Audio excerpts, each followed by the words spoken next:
My entitled manager demanded I work overtime for free, sneering, "Real employees sacrifice for the company." When I refused, he publicly mocked me, laughing, "Enjoy staying at the bottom forever." His confidence crumbled when the CEO walked in and stated, "Actually, we just promoted someone, and it's not you." I work in a mid-sized tech company in Austin, Texas. I've been here for about 3 years, working as a software developer. Our team has always been known for meeting tight deadlines and producing quality work. Things were going smoothly until a new manager, whom I'll refer to as Rick, took over our department. Rick came in with an air of superiority, immediately making changes that disrupted our workflow. He believed in sacrificing for the company, which translated to working overtime without additional pay.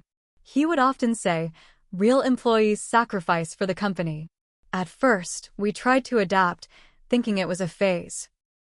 But soon, it became clear that this was his management style.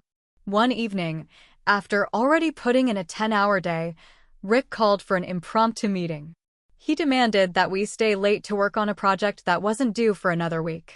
I mustered the courage to speak up, saying, "Rick, we've already worked beyond our scheduled hours. Can this wait until tomorrow?" He sneered and replied, "If you want to stay at the bottom forever, be my guest." The room fell silent. That night, I decided enough was enough. I documented all instances of unpaid overtime, collected emails, and even gathered testimonies from colleagues. We approached HR, presenting our case. To our surprise, they were unaware of Rick's practices and assured us they would investigate. A week later, during a company-wide meeting, the CEO made an unexpected appearance.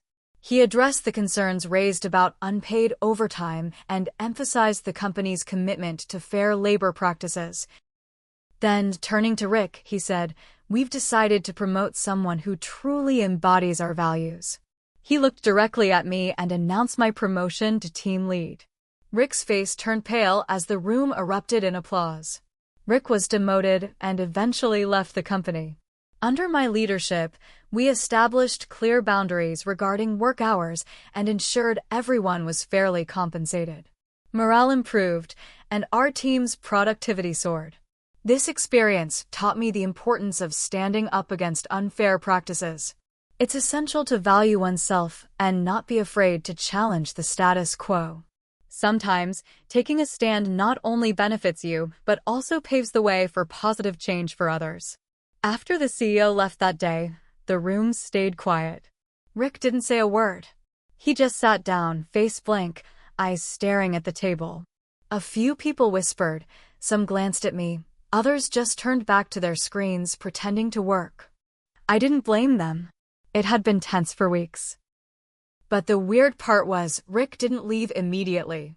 He wasn't fired, just quietly removed from the manager role. HR told us he'd be transitioning to another team. What that meant in real terms was he'd still be in the building, just stripped of power. It felt like justice, until it started getting messy. About 2 days later, I noticed someone had tampered with our development server. Not in a funny way. Whole modules were missing. Repos were rolled back. At first, I thought it was a glitch or an accidental overwrite. Then it happened again. I checked logs. Someone was accessing parts of the system they weren't supposed to. Someone who still had old admin credentials. I reported it to IT. They confirmed what I suspected but wouldn't say it out loud. It was Rick's account. I told HR. They said they'd handle it. But nothing happened. Not officially. No follow-up. The sabotage stopped for a while, and I figured maybe they talked to him quietly. Then came the anonymous emails. They weren't threats exactly, but they were personal. Stuff about how I stepped on people to get ahead, how rats always drown first, and how the fake leader never lasts long. Each email came from a different burner address. Always sent late at night. I never responded. I just forwarded everything to HR. The worst part was, the emails started to mention private stuff. Details about my home life. My wife's name. My dog's breed. I was creeped out. I installed cameras at home, started checking over my shoulder when I walked to my car after work. But I didn't let it show at the office. On the surface, things seemed fine. Our team's numbers were climbing. We were more efficient. People stayed late sometimes, but only when they wanted to, not because someone forced them to. Morale was better. The atmosphere was lighter. But I could feel the tension under it all, like a gas leak no one could smell but knew was there. Then, about 3 weeks into my new role, one of my devs, Ryan, pulled me aside. He looked nervous, like actually pale. "Can we talk?" he asked. We stepped into the small glass-walled conference room near the break area. He kept glancing behind him. "I don't know if I should say this," he started, "but Rick's been talking to people. Like, off the clock. Drinks, calls, DMs, trying to turn them against you." My stomach dropped. "Turn them how?" I asked. "He says you faked everything. That you framed him to take his job." He's spinning it like he's the victim. Ryan paused, like he wanted to stop talking. I didn't push. Also, he told a couple folks that he's got a backup plan. That he's working on something big.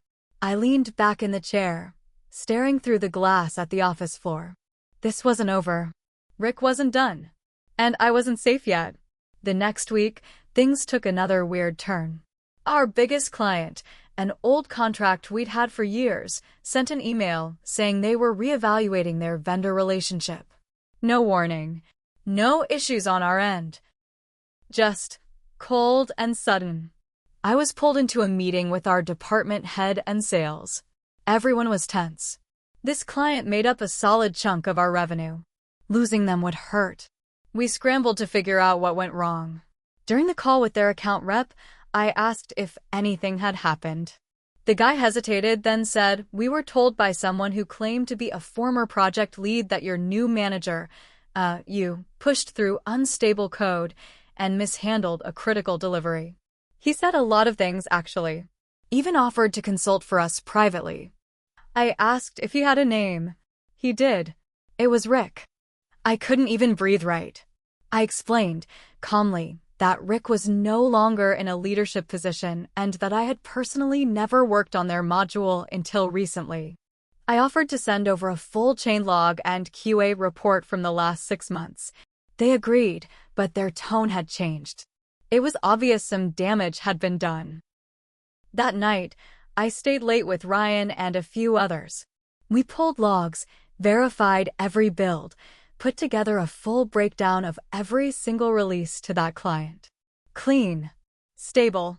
No shady code. It wasn't just about saving the contract. It was about protecting our names. 2 days later, the client stayed. Barely. They told us they appreciated the transparency, but needed time to rebuild trust. The mood in our department was heavy, like we were all holding our breath. I decided it was time to confront this head-on. I went to HR with everything, again. But this time, I asked to speak directly with the VP of Operations. I laid it all out, the sabotage, the creepy emails, the client poisoning, the rumors spreading through the team. I even showed them Ryan's Slack messages and timestamps. They looked shaken. I didn't blame them. That's when the twist came. The VP didn't just take notes. She looked at me and said, "You're not the first person to report Rick. He's done this before."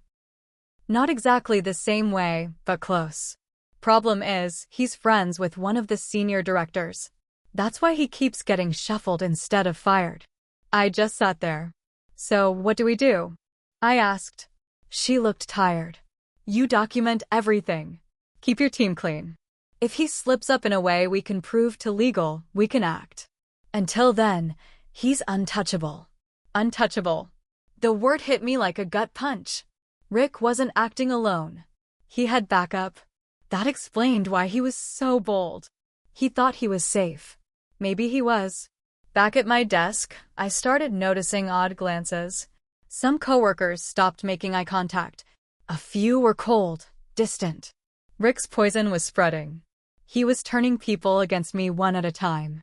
Then one afternoon, I caught him standing outside the office, smoking with one of the senior engineers. Laughing, slapping backs. Like nothing had happened. Like this was still his kingdom. He looked up, made eye contact with me, smiled, then mouthed something. I couldn't hear it, but I didn't need to. It was just one word. Soon. I didn't sleep well for weeks after that. Every day at work, I was looking over my shoulder, wondering when the next hit would come. I stopped trusting anyone. Every Slack message felt like it had a second meaning. Every smile from someone I didn't know well made my skin crawl. But I kept moving. I kept my head down, kept leading the team, and kept every single thing documented: email logs, access records, task breakdowns. I didn't just want to survive this. I wanted proof. I wanted Rick out for good. Then one morning, I walked into the office and saw a crowd gathered around the glass wall of the conference room. Inside, Rick was sitting across from the VP of Ops and someone from legal. His face was stiff, hands on the table. No smirking this time. I stood by the coffee machine pretending not to care, but my heart was pounding so hard I could barely breathe. After about 30 minutes, the legal rep walked out with a folder in hand, heading straight to HR. The VP followed, stone-faced. Rick stayed in the room alone for a while, then finally got up and left the building without saying a word. It was quiet the rest of the day. Nobody said anything. No one had to. We all knew. But it wasn't over. Later that afternoon, I got called into HR. I expected congratulations or at least a thank you. Instead, I got a cold look from the HR rep and a folder of my own. Inside were printed emails. My emails. One of them, from months back, had me joking with Ryan about Rick's stupid haircut. Another was more serious. I'd vented to a friend in a private message, calling Rick a useless parasite who needs to get canned before he ruins another team. I looked up. This was private. The HR rep nodded. Doesn't matter. Company system. And technically, it's unprofessional communication. Given the recent tension and complaints about a hostile work environment, we need to take all factors into account. I could barely speak. You're firing me? No, they said. But you're being suspended with pay while we conduct a review. You're not allowed to access any company systems or contact any team members until this is resolved. It felt like someone hit me in the chest. I walked out of the office with a cardboard box, just like Rick had hours earlier. The same walk of shame, just with different people avoiding eye contact. The next few days were a blur. I kept waiting for the call, the update, the resolution. Instead, I got silence. Then I saw the post. On LinkedIn. Rick had updated his job status. He was now independent consultant, enterprise transformation and team development. I laughed out loud, loud enough to scare my dog. It wasn't over.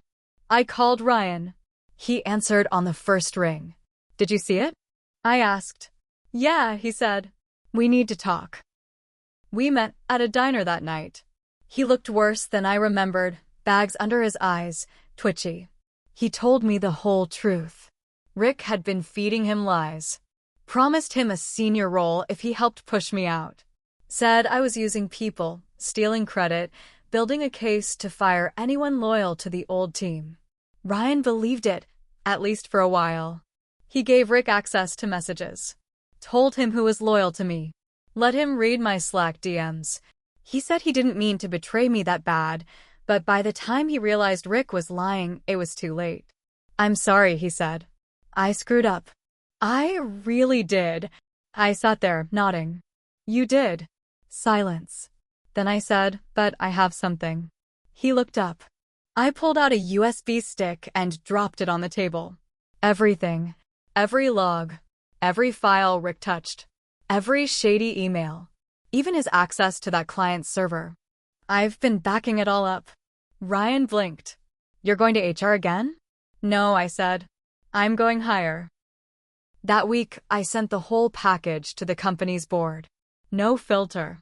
No extra commentary. Just the raw, undeniable data. A week later, Rick's LinkedIn status disappeared. 2 weeks after that, I got a call from the board's secretary. Rick was permanently banned from any future contracts. His buddy, the senior director who protected him, forced to resign. And me? They didn't bring me back. But word got around. A rival company in Dallas reached out. Bigger, better. They had seen what happened, heard how I held the line. I got a new job. Better pay. More trust. More control. And Rick? Last I heard, he's doing freelance gigs on Upwork, barely scraping by. I don't feel bad. He tried to ruin people. Tried to climb over bodies to keep his power. He laughed at me once, said I'd be stuck at the bottom forever. Now he's the one buried under the wreckage of his own ego. And me? I climbed out. Scarred, yeah, but free. And stronger than ever.